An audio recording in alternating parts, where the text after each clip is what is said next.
In this section, we're going to be talking about where to sign up for the TAP class. Also, we're going to talk about different job websites that you can go look for jobs at. It's actually a lot simpler than you think. So let's begin. Go to the DoD tap.mil website and you click on your respective service. So the Coast Guard, Air Force, and Navy, they have different family service centers, while the Army and Marine Corps has community service centers. Basically, they're pretty much the same thing. If you want to sign up for TAP, these are the guys you have to go through. Click on that, and then you find your local version of these organizations. And just about every base should have one of these family service centers or community service centers in your area.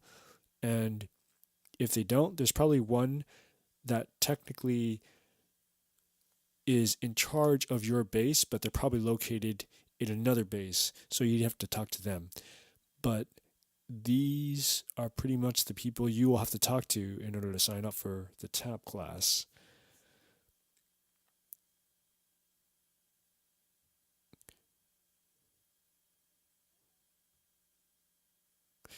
If you click on the resources section, actually, they'll have some general information and also some tools and other things you can actually use.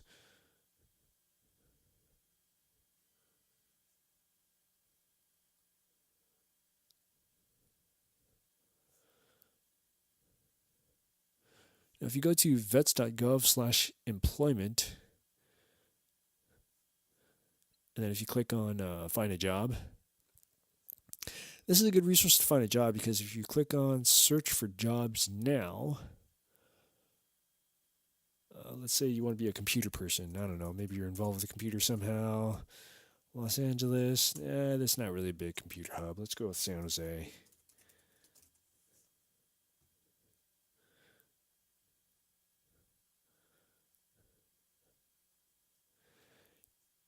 And let's see, there's about 137 pages. Let's make it 500 results per page and see what that reduces down to. I mean, it's still a lot of jobs involving computers, obviously. But yeah, now there's only 3 pages. So there you go. Jobs involving computers.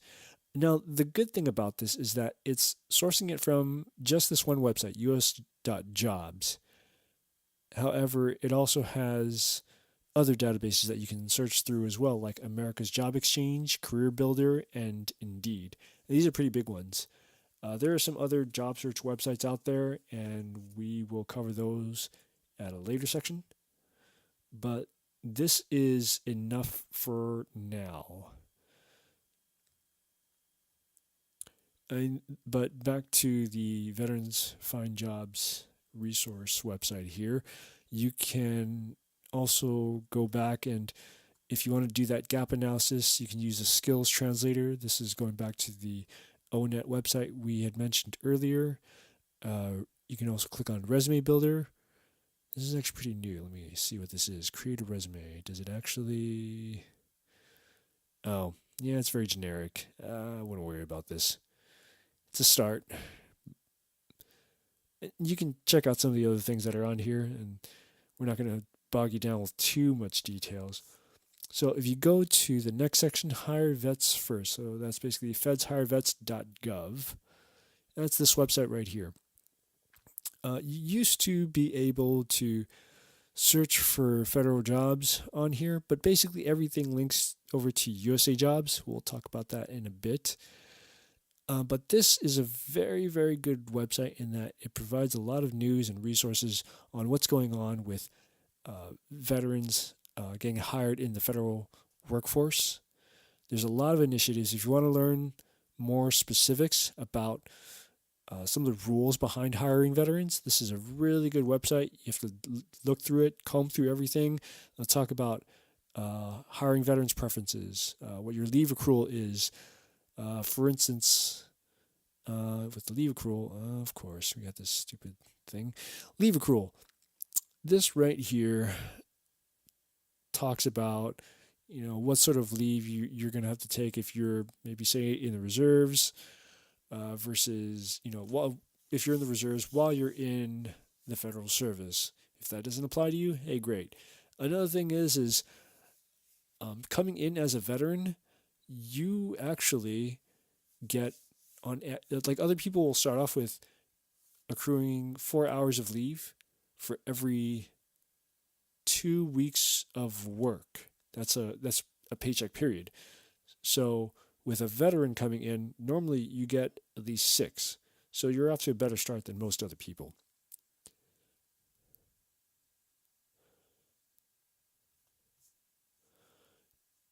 And then there's the state job boards. The state job boards is this website right here.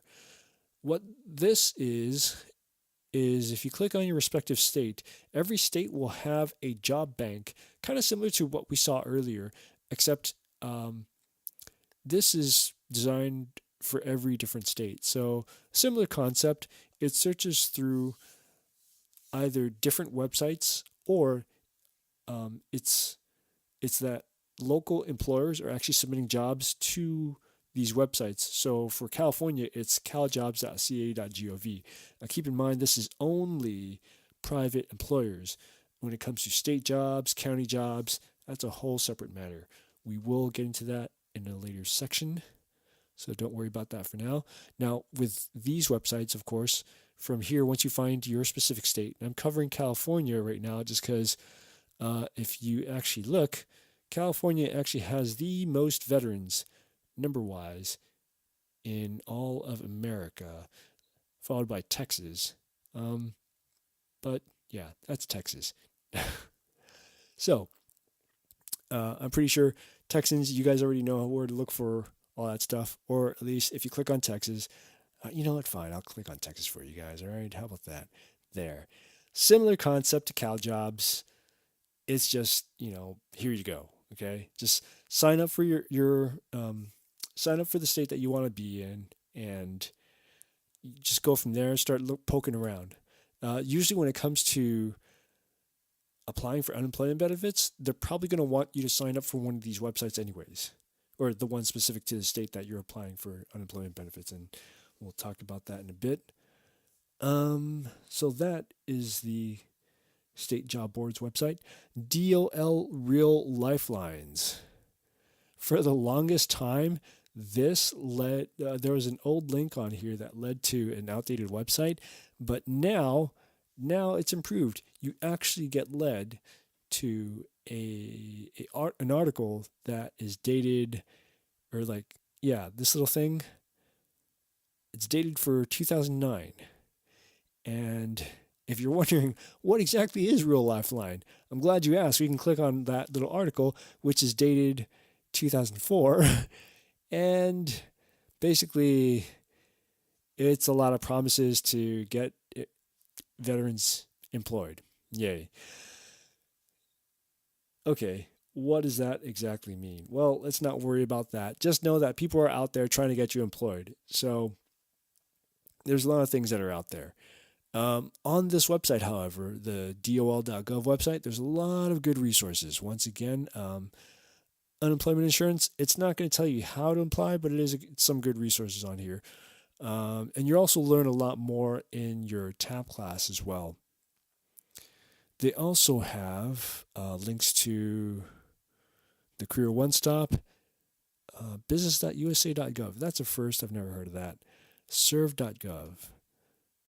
Now, for those who actually want to look for a job, you can actually do good and try to find jobs at the same time. One of these resources is volunteermatch.org, where you can actually look for jobs with nonprofits.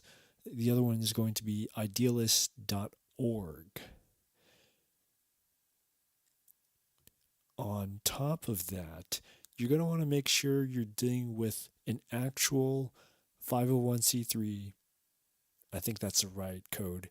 Anyways, you're going to want to deal with a legitimate nonprofit. And a good way to check whether or not these nonprofits have actually done their right paperwork to actually go through and certify as nonprofits, guidestar.org is a very good website.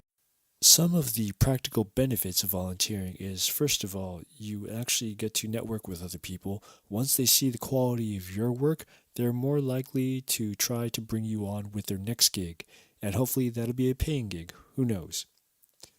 The other one is if you are in any sort of debt from college work, education, if you for some reason either didn't sign up for the debt forgiveness program when you first joined the service, or maybe after you joined the service, you passed your post 9/11 GI Bill benefits, or for whatever reason, you just had to take out some sort of education loan.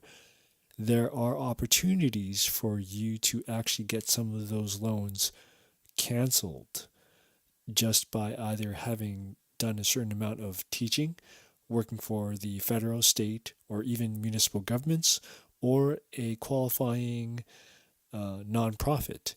So for more of that information, you can check out the studentaid.ed.gov website right here.